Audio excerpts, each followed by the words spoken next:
한국직업방송과 연합뉴스TV가 함께 만드는 취업 전문 뉴스 투데이 고용플러스입니다. 이른바 블라인드 채용이 늘어나면서 면접이 중요하다고 생각하는 취업 준비생들이 늘고 있습니다. 면접에서 좋은 이미지를 주기 위해 자신에게 어울리는 색을 찾고 조리 있게 말하는 법도 새롭게 배우고 있다고 합니다. 이동훈 기자입니다.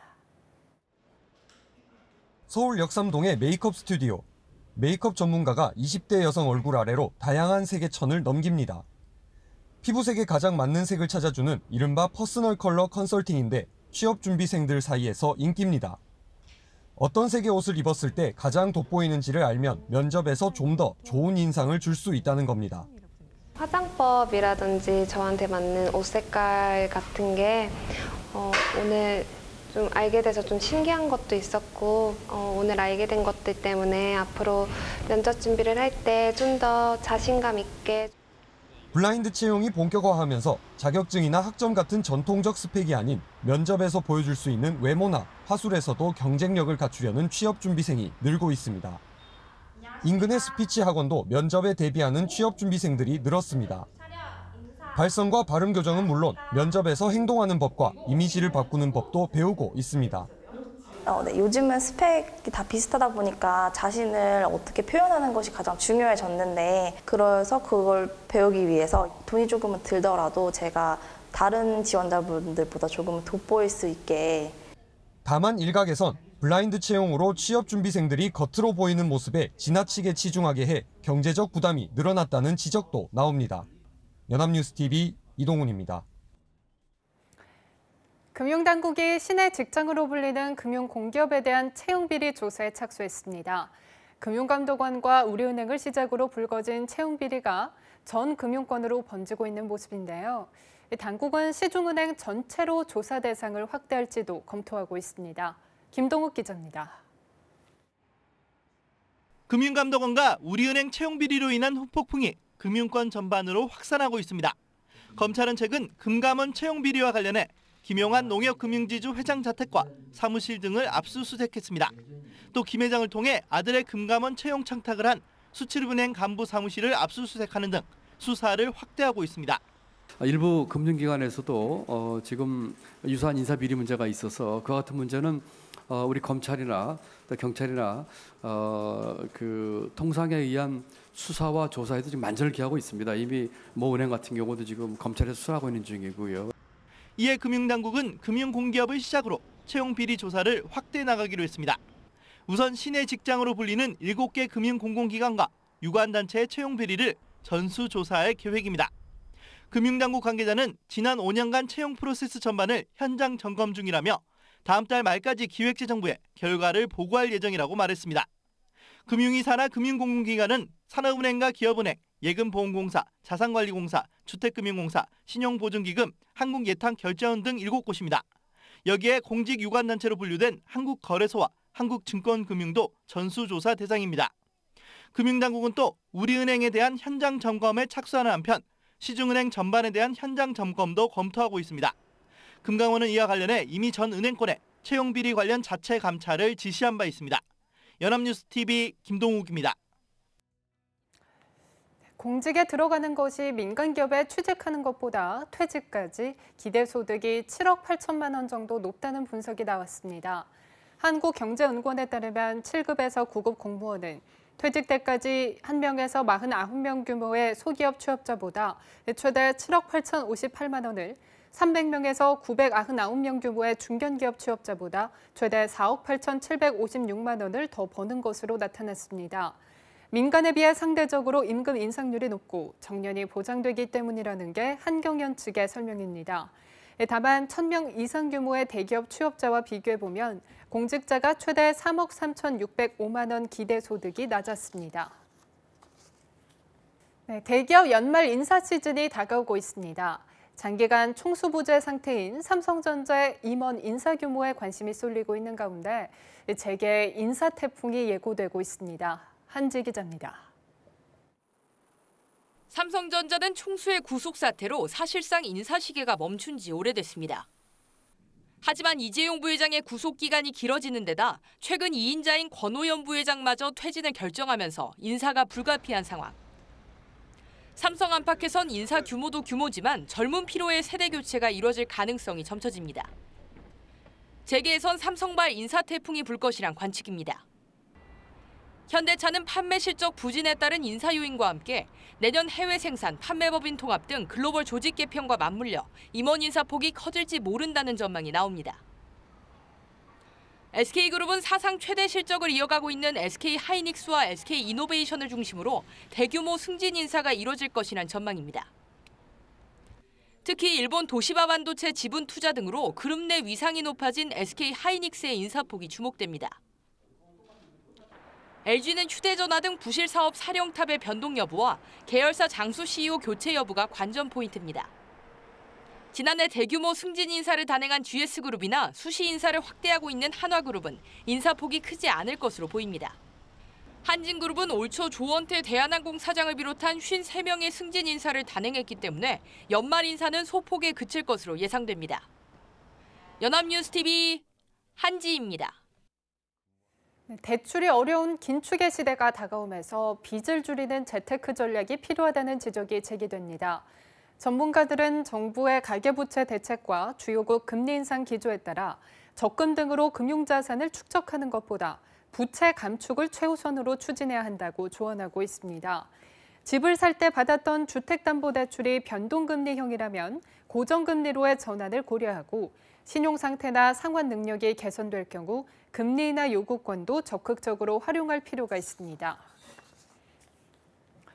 다주택자에 이어 가계부채 급증의 장본인으로 지목된 부동산 임대업자에 대한 돈줄 조이기가 본격적으로 시작됩니다. 정부는 부동산 담보 가치의 적정 수준을 넘는 대출에 제동을 걸고 수익성이 낮다고 판단되면 아예 대출을 끊겠다는 방침입니다. 곽준영 기자입니다. 그동안 상가와 오피스텔은 월세를 받아 노후 자금으로 쓰려는 5, 60대의 선호 투자처였습니다. 부동산 임대업이 자영업으로 분류되다 보니 가계대출 규제가 적용되지 않아 상대적으로 대출 심사 역시 수월했습니다. 하지만 정부는 최근 부동산 임대업자들의 부채 규모가 크고 증가세도 가파르다고 판단해 대출 옥죄기에 나섰습니다. 부동산 임대업자 대출에 대해서는 여신 심사 가이드라인을 도입함으로써 과도한 대출에 대해서는 분할 상환토록 유도하겠습니다. 우선 금융위원회는 부총리의 말대로 임대업자들이 주택담보대출을 일정액 이상 받을 땐 매월 분할 상환하도록 합니다.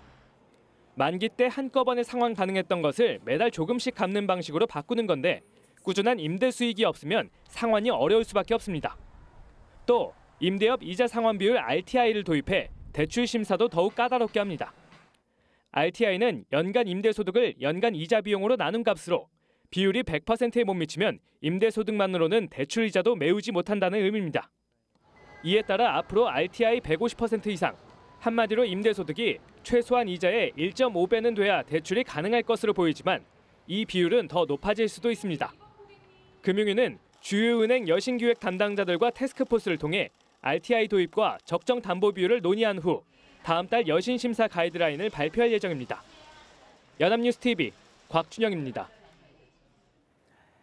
올해 우리나라를 찾은 외국인 관광객은 20% 이상 감소한 반면 일본을 찾은 외국인 관광객은 20% 정도 늘어난 것으로 나타났습니다. 한국은행에 따르면 올해 1월에서 9월 우리나라를 방문한 관광객은 994만 명으로 작년보다 23.5% 줄었지만 일본을 찾은 외국인 관광객은 2,120만 명으로 17.9% 늘었습니다. 사드 보복 등으로 우리나라를 찾은 중국인 관광객이 작년보다 60% 정도 줄었는데 이 중 일부가 일본을 찾은 거라는 분석이 나오고 있습니다. 엔화 약세, 일본 비자 요건 완화 등도 일본 관광객 증가에 영향을 미쳤다는 것이 한은의 설명입니다. 빌 게이츠나 워런 버핏처럼 세계적으로 성공한 사람들은 어떻게 하루를 보낼지 늘 궁금한데요. 미국 시사주간지 타임이 성공한 사람들의 7가지 습관을 소개했는데 모두가 독서와 명상 등 아주 평범한 습관들이었습니다. 방주희 PD입니다. 세계적으로 성공해 부와 명예를 모두 얻은 사람들. 미국 시사주간지 타임은 자수성가한 233명이 매일 의식처럼 치르는 공통된 습관 7가지를 소개했습니다. 첫 번째는 단연 독서였습니다. 응답자의 무려 88%가 하루 30분 이상 책을 읽었다고 답했습니다. 투자의 귀재로 불리는 워런 버핏 역시 그냥 사무실에 앉아 온종일 책을 읽는다고 자신의 중요한 버릇을 털어놓은 바 있습니다. 두 번째로 제시된 습관은 명상입니다. 머릿속을 정리하고 냉철함을 유지하는 데 큰 도움이 된다는 겁니다. 또 많이 자기, 아침에 일찍 일어나기, 운동하기도 성공하는 사람들의 공통적인 습관이었습니다. 성공한 사람들은 다른 이들과 소통하는 기술을 의식적으로 연마한 공통점도 있었습니다. 억만장자인 리처드 브랜슨 버진그룹 회장은 소통은 중요한 기술이라며 소통을 열심히 하려고 노력하면 삶의 모든 부분이 질적으로 개선된다고 강조하기도 했습니다. 대박 출세자들의 마지막 공통 습관은 바로 자기 자신에게 말 걸기였습니다. 타임은 자신에게 말을 걸면 상황을 객관적으로 보고 스스로 동기를 부여하는 데 도움이 된다고 설명했습니다. 연합뉴스TV 방주입니다. 기업 10곳 중 6곳 이상은 직원을 채용할 때 성별을 고려하는 것으로 조사됐습니다. 구인 구직 매칭 플랫폼 사람인이 238개 기업을 대상으로 설문한 결과 전체 63.4%인 151개 기업이 채용 시 지원자의 성별을 고려한다고 응답했습니다. 특히 대기업의 경우 78%가 지원자의 성별을 고려한다고 답했습니다. 성별을 고려하는 이유로는 특정 성별에 더 적합한 직무가 있어서라는 응답이 가장 많았고, 야근, 출장 등에 대한 부담이 덜해서라는 응답이 그 뒤를 이었습니다.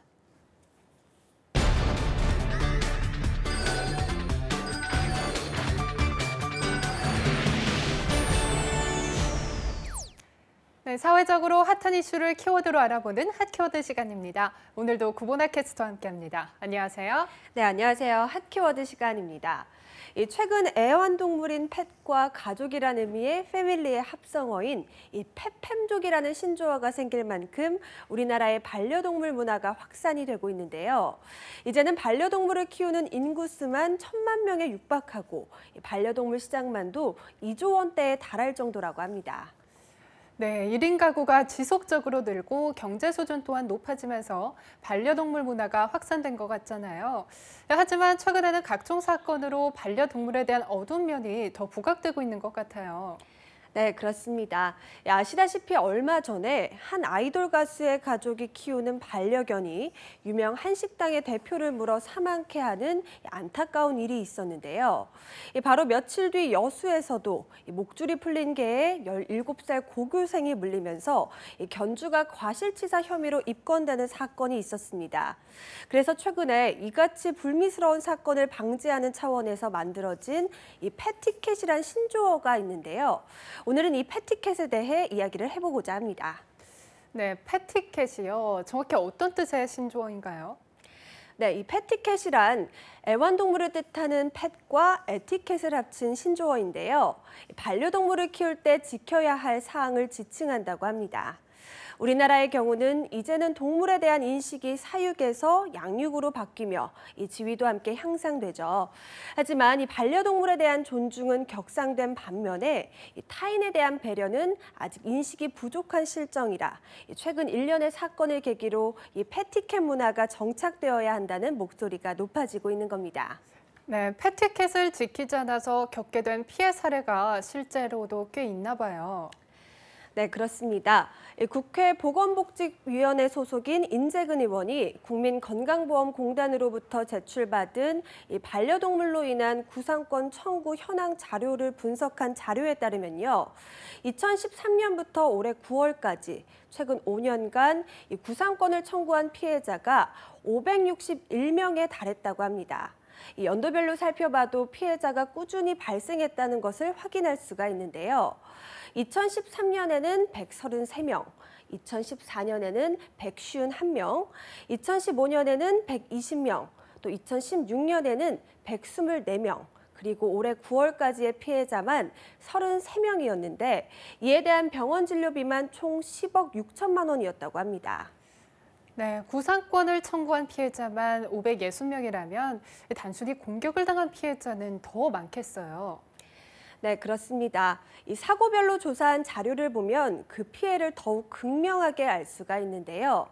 이 한국소비자원에 따르면 반려견 물림 사고는 전국적으로 2014년에는 676건, 2015년에는 1,488건, 2016년에는 1,019건, 그리고 올해는 5월 말까지 667건에 달한 것으로 조사가 됐다고 합니다.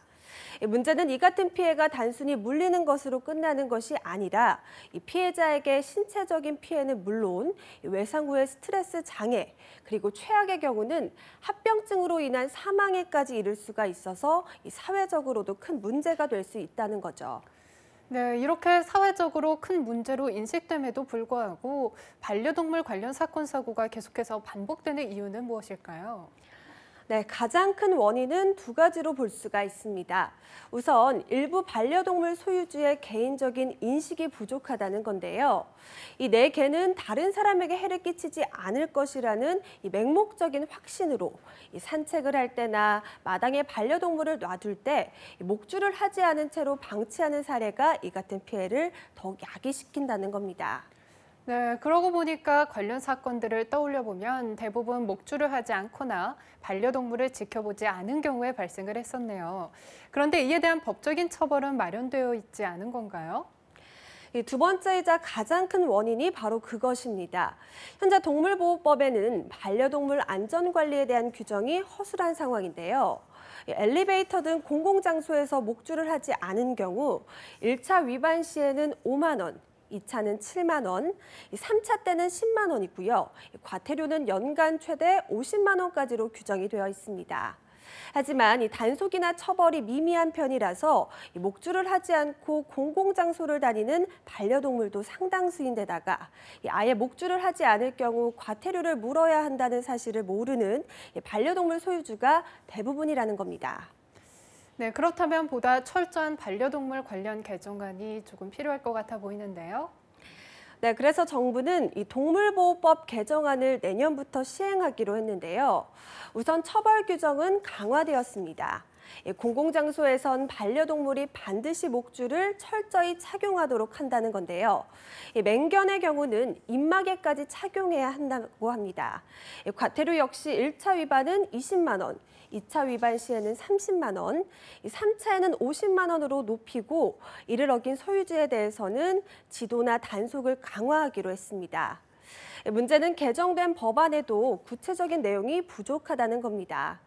반려동물 사육 환경 기준은 물론 입마개를 착용해야 하는 맹견에 대한 이 분류 기준, 또 개에 물렸을 경우 사고 피해를 측정할 수 있는 기준, 또 공격이 심한 경우에 안락사를 시킬 수 있는 근거에 대한 규정과 또 시행 주체 등 안전관리 규정이 전혀 없다는 것이 이 개정안의 큰 문제로 지적이 되고 있습니다. 네, 그런데 명확한 기준이 없다면 결국 반려동물로 인한 피해 사고는 끊이지 않을 것 같은데요. 대형견이나 맹견의 경우 키우는 방식이 잘못됐거나 운동이 부족한 나머지 스트레스로 인해서 공격적인 성향을 보이는 경우도 있잖아요. 게다가 이 같은 잘못된 사육 방식으로 인해 피해를 보는 건 공격당한 사람은 물론이거니와 공격을 한 개 역시 어쩔 수 없이 안락사를 시켜야 하는 안타까운 경우도 발생하기 때문에 이를 방지하기 위해서라도 명확한 규정이 필요할 것 같은데요. 네, 맞습니다. 그래서 최근에 동물보호단체와 전문가 등 다양한 곳에서 동물보호법에 대한 명확한 법 개정이 필요하다는 목소리가 나오고 있습니다. 뿐만 아니라 반려동물 소유주에 대한 자발적인 패티켓 문화 정착도 함께 이루어져야 한다는 지적인데요. 이 소유주의 책임을 강화하고 유실, 유기동물 발생을 억제하기 위해서 마련된 이 동물 등록제에 반드시 반려동물을 등록해야 한다는 것이 그 첫 번째 일환이고요. 또 공공장소에서는 반드시 목줄을 착용해서 시민을 물거나 갑자기 도로에 뛰어드는 일이 없도록 해야 한다는 겁니다. 이뿐만 아니라 깨끗한 환경을 위해 산책을 시킬 때는 배변 봉투를 꼭 휴대해서 배설물을 즉시 담을 수 있도록 하는 것이 패티켓의 가장 중요한 세 가지라고 합니다. 네, 위에 세 가지만 철저히 지켜도 반려동물로 인한 논란이 줄어들 수 있을 거라는 생각이 드네요. 패티캣 문화는 단순히 내 이웃을 위한 배려뿐만이 아니라 소중한 내 반려동물에게도 일어날 수 있는 미연의 사고를 방지하는 아주 중요한 밑거름이 될 것 같습니다. 지금까지 핫키워드 고보나 캐스터와 함께했습니다. 고맙습니다. 고맙습니다. 투데이 고용플러스 오늘 준비한 소식은 여기까지입니다. 함께해 주신 여러분 고맙습니다.